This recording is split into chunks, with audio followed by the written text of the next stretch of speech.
Oi, gente, tudo bem? Sejam muito bem-vindos a mais um Café com Vivian Lima e eu vou explicar para vocês agora como é que vai funcionar. Eu vou selecionar aqui 10 perguntas, tá? E eu vou responder para vocês dentro do tempo de 1 minuto, tá? É desse jeito que vai funcionar a nossa dinâmica.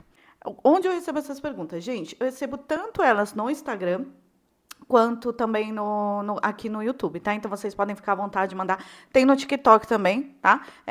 Instagram é Vivian Lima Advogada e o TikTok é Vivian Lima F. Vou colocar aqui os endereços para vocês conseguirem o acesso para ficar tudo certinho, tá? Então, se vocês quiserem participar e estar enviando as perguntas de vocês, vocês podem também comentar aqui nesse vídeo, ou vocês podem estar colocando lá no meu Instagram, ou no meu TikTok também. Então, vamos lá, a primeira pergunta. Já coloquei aqui o cronômetro, né? Vai ser 1 minuto para eu responder para vocês. Doutora, meu filho tem a doença, mas não possui o laudo. Vamos lá, colocar o cronômetro. Começou. Então, o laudo ele é de extrema importância para você conseguir o benefício, tá? Então, o que eu indico você fazer? A princípio, você vai na escola, pede uma cartinha para os responsáveis, né? Para eles dizerem como que é o comportamento lá dele, como que ele convive com as crianças, quais são as dificuldades de aprendizado que ele está tendo, tá? Se ele está tendo ou não. Então, tudo isso é importante. Essa cartinha, o médico profissional ele vai receber. Normalmente, depois que a diretora envia uma cartinha para a mãe, ela leva para um psicólogo. O psicólogo vai já começar a identificar, tá? Com essa carta, tanto do psicólogo com a cartinha da diretora, já é uma ajuda para o advogado. Tem indícios aí de que há possibilidade de conseguir comprovar que você vai conseguir aquele benefício. Então, os passos para você ir construindo esse laudo, conseguindo esse laudo, é esse. A cartinha da escola, aí você vai lá passar com o psicólogo, às vezes passa com o psiquiatra, acabou. Próxima pergunta, gente. Depois, se você quiser um vídeo mais específico, vocês mandam outra pergunta que eu continuo respondendo essa. Meu auxílio doença foi cortado e eu ainda estou doente. Como proceder? Já. Bom, gente, se você estava recebendo auxílio doença e o INSS simplesmente parou e você continua doente, primeiro passo é você conseguir um laudo com o seu médico, onde ele vai falar quanto tempo mais você precisa ficar afastado das suas atividades, tá? Assim que você conseguir um laudo atual e ele falando quanto tempo mais você tem que ficar afastado, você precisa de um advogado para ele pedir para o juiz para que você continue recebendo esse benefício. Por que para um advogado, doutora? Para um advogado, porque se você pedir prorrogação no INSS, aquele tempo de espera a data da perícia e até o resultado, quando sair, você não vai receber aquele dinheiro. Você vai receber a partir do momento que você marcou a prorrogação, fez a perícia e deu certo, aí você vai começar a receber. Agora, quando você entra com um advogado, né, digamos assim, quando você pede judicialmente, as suas chances aumentam, porque você passa por um perito do fórum, e desde o momento que você parou de receber o benefício, você vai receber como atrasados. Próxima pergunta. Recebi por anos o BPC e foi cortado, não sei o que fazer. Bom, se você estava recebendo um BPC e ele foi cortado, alguma coisa aconteceu. Primeiro passo, busque um profissional para ele analisar o seu caso e estar verificando por que ele foi cortado. Ah, doutora, mas eu não posso dar entrada sozinha tudo de novo. Pode, mas cá entre nós, se ele foi cortado, algum problema tem. E você precisa de um técnico para falar qual problema tem. E outra questão, se você der entrada de novo, né, vai passar pela perícia social, perícia médica, você vai precisar da data, tudo certinho, né? É uma grande espera. Com um profissional, ele vai com certeza entrar com uma ação, você vai receber todos os atrasados desse tempo que você ficou sem receber. Se você entrar sozinho, você vai ficar esperando as datas do INSS, vai fazer a perícia, vai ver se vai dar certo. E se você passar aquele tempo que você ficou sem receber lá atrás, você não vai receber mais, tá? Pode esquecer. O único que consegue pedir isso para você é um profissional, que ele vai pedir diretamente para o juiz, tá certo? Deu certinho. Próxima pergunta. Dei entrada na pensão por morte, não consegui. Mas eu sou filho, eu não tenho direito? Bom, para começar, a pensão por morte, gente, ela parece simples, mas ela tem várias regrinhas, tá? Então, não é porque você é filho que você tem direito. Ué, mas como assim, doutora? Sim, o filho ele tem direito à pensão por morte só até os 21 anos de idade, a não ser que ele seja doente. Que tipo de doença? Uma doença intelectual que comprove que ele não tem capacidade civil. Então, ele tem que estar doente desde quando ele vivia com o pai ou com a mãe que morreu, com a pessoa que faleceu. A pessoa que faleceu tinha que ser a pessoa responsável por ele, entendeu? Aquela que tinha uma curatela, aquela que cuidava dele, que cuidava de todas as coisinhas, dos medicamentos. A pessoa que faleceu tem que ser responsável pelo filho que é intelectual, entendeu? Então, assim, não basta ser filho, né? Você pode receber fora as regras da pessoa que faleceu, tá? Para receber pensão por morte, existem regras também do falecido, que não é agora que eu vou conseguir falar. Mas filhos até uns 21 anos, se tiver doente, existem umas regras aí, tá bom? Próxima pergunta. Doutora, meu pai faleceu, a minha mãe vai pedir a pensão, mas no caso dela, ela tem provas com as faturas, em nome dela ou dele. E eles compravam um remédio numa mesma farmácia. Eu fui lá, conversei com o dono da farmácia, ele me disse que dá para fazer sim uma declaração que comprove, que por carimbo, que os dois compravam juntos remédios lá. Você acha que o INSS aceita para conseguir a pensão por morte? Bom, para começar, né, a pessoa já faleceu, que tipo de declaração que ele vai fazer? E outro motivo, você acha mesmo que o INSS vai dar um benefício de pensão por morte? Isso cumprindo os requisitos da pessoa que faleceu, tá?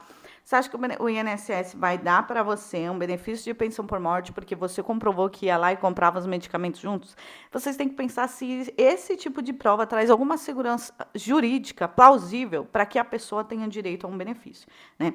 Então, assim, basicamente, para a pensão por morte, se você não é casada no papel com a pessoa que faleceu, se a pessoa que faleceu cumpriu os requisitos e ela dá direito a alguns dependentes da pensão por morte, alguns dos documentos para comprovar o que normalmente o juiz pergunta, né?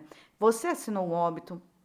Quanto tempo vocês ficaram juntos? Vocês tiveram filhos, né? E o juiz também quer saber quanto tempo você estava junto com a pessoa antes dela falecer. Acabou o tempo, próximo. Tomar uma aguinha aqui, né? Vocês estão vendo que aqui é bem rápido, é bom também, porque aí não fica maçante, né? Eu preciso também que as perguntas sejam bem objetivas, tá? Próxima. Tenho um filho autista com laudo. Falei com a minha vizinha. Ela disse que posso dar entrada sozinha, que eu consigo. Essa vizinha aí é legal, né? Que bom. Vamos lá, iniciar o tempo. Bom, é o seguinte, se você tem um filho autista e você quer dar entrada sozinho, você pode dar entrada sozinho. Só que quais são as questões? Para começar, se você tem o direito, se você tivesse o direito, se fosse fácil assim, eu tenho direito, eu vou conseguir, você nem ia precisar pedir. O INSS já ia sair pagando para você um benefício e acabou, você não ia ter que nem comprovar. O fato é, você tem o direito e você precisa comprovar que você tem. Tá? Eu entendo que a sua vizinha tenha falado, você pode sim tentar dar entrada sozinha, só que pense comigo. Você já tem um filho que precisa da sua atenção, você precisa ir atrás de medicamentos, você precisa ir atrás de muitas coisas. Você tem técnica o suficiente para pedir o benefício de uma forma correta, sozinha no INSS, sem ter que esperar mais do que o necessário? Porque existe a diferença entre você pedir, enviando tudo necessário e fazendo o pedido corretamente para o INSS, e também existe a opção de você pedir do seu jeito, correr o risco e demorar mais ainda. Você tem mais tempo a perder? Essa que é a questão. 1 minuto, próxima pergunta. Doutora, eu sofri um acidente aos 17 anos de idade, perdi os dedos na mão. Tenho algum direito? Hoje tenho 53. Bom, existe uma frase que ela é bem antiga, tá? É mais ou menos assim. O direito, ele não socorre quem dorme. Por quê? Essa pessoa que ela me procurou, ela tem 17 anos. Ela tinha 17 anos quando aconteceu. E ela perdeu os dedos trabalhando na empresa. Hoje ela está com 53 anos. Que prova eu tenho para mostrar para o juiz isso? Entendeu? Se eu pego esse caso lá atrás, a gente ia ter como comprovar o nexo, o acidente, tudo o que aconteceu lá dentro do trabalho, para dar para ele os direitos dos benefícios dentro do INSS. Hoje eu não tenho provas para isso. Se tivesse pelo menos algum processo que ele tivesse entrado na época, alguma coisa para eu tirar como base, infelizmente não consegui, né? Então, foi boa essa pergunta em qual sentido? Se vocês têm algum problema com o INSS, sofreu algum acidente, ficou com alguma sequela grave, ou você tem alguma doença grave, algo que te impeça de trabalhar, ou algo que deixe que você trabalhe como antes, procure um advogado o quanto antes. E acabou meu tempo aqui, nem mostrei o relógio para vocês. Próximo. Doutora, vou pedir pensão para um menor. Preciso da assinatura da mãe dela? Bom, quando você vai pedir qualquer coisa para um menor de idade, independente se é pensão por morte ou outro benefício do INSS, sim, você precisa da assinatura. Por quê? Porque o advogado, ele defende uma pessoa que tem capacidade civil, né? Então, não é porque ele é menor que você é advogada que você não precisa de alguém responsável. O responsável pela criança precisa de passar poderes. tá? Porque você vai representar aquele direito. E se a pessoa é menor ou com incapacidade civil, você precisa de alguém com capacidade civil para tirar aquele poder e você sim pedir o benefício. Então, sim, quando você vai pedir o benefício para algum menor de idade, ou quando você vai pedir para algum doente que tenha um laudo que fale que ele não tem capacidade civil, você precisa sim de uma procuração do procurador dele, né, do curador dele, para ele te passar poderes de você tomar providências em relação àquele benefício ou aquele direito que ele não está tendo. Deu 1 minuto aqui. Vamos lá, próximo. Doutora, me tira uma dúvida. Estou preocupada da entrada na pensão por morte no site do INSS, mas no final eu esqueci de mandar as fotos dos documentos, pensei que não precisava e finalizei o pedido. Estou com medo de dar problema. Eu não sei quem foi que me mandou essa pergunta, se foi um advogado ou se foi uma cliente mesmo, uma pessoa que estava tentando dar entrada sozinha, mas eu vou responder em 1 minuto. Bom, é o seguinte, aí que está a questão de você procurar um profissional, né? Você mandar, faltando documentos, um pedido, com certeza ou o INSS uma hora ou outra vai indeferir esse pedido, porque hoje ele abre a exigência, então ele vai abrir o prazo para você juntar aqueles documentos, tá? Mas o ideal é sempre antes de você mandar, né, quando você for dar entrada em algum pedido, você mandar tudo que você precisa. Tudo certinho, fazer o pedido certinho. Por isso que eu falo para vocês irem atrás de um técnico, de alguém que saiba o que está fazendo. Porque vocês têm que mandar todos os documentos bonitinhos, todos separados. Tem que fazer um pedido para o INSS. Por quê? Ele recebendo tudo pronto, para ele te dar uma resposta é muito mais rápido do que ele receber, faltando documento, abrir uma exigência, que é um prazo aí de 30 dias, né? E até ele abrir essa exigência para você, já foi um tempo que rolou. Então, em vez de você resolver uma coisa que era para ser rápida, você vai demorar mais ainda. Deu 1 minuto. Então, esse foi mais um Café com Vivian Lima. Respondi aqui 10 perguntas para vocês. Então, como eu falei, vocês podem estar mandando. A gente fala aqui sobre os benefícios do INSS, perguntas básicas, tá? Não é nada de ficar enrolando. E eu vou responder com vocês em 1 minuto. Depois eu vou verificar a possibilidade de estar trazendo convidados, de fazer aí alguma coisa mais dinâmica com vocês de outras áreas. Mas, em princípio, é sobre os benefícios do INSS. Advogados e também pessoas que estão precisando do benefício, pode mandar aqui pergunta para mim. Tenho todos os canais que tá passando aí para você, todos os meus endereços, e você pode ter acesso a mim através dele, tá bom? Então, por hoje é só. Até o próximo café. Beijos!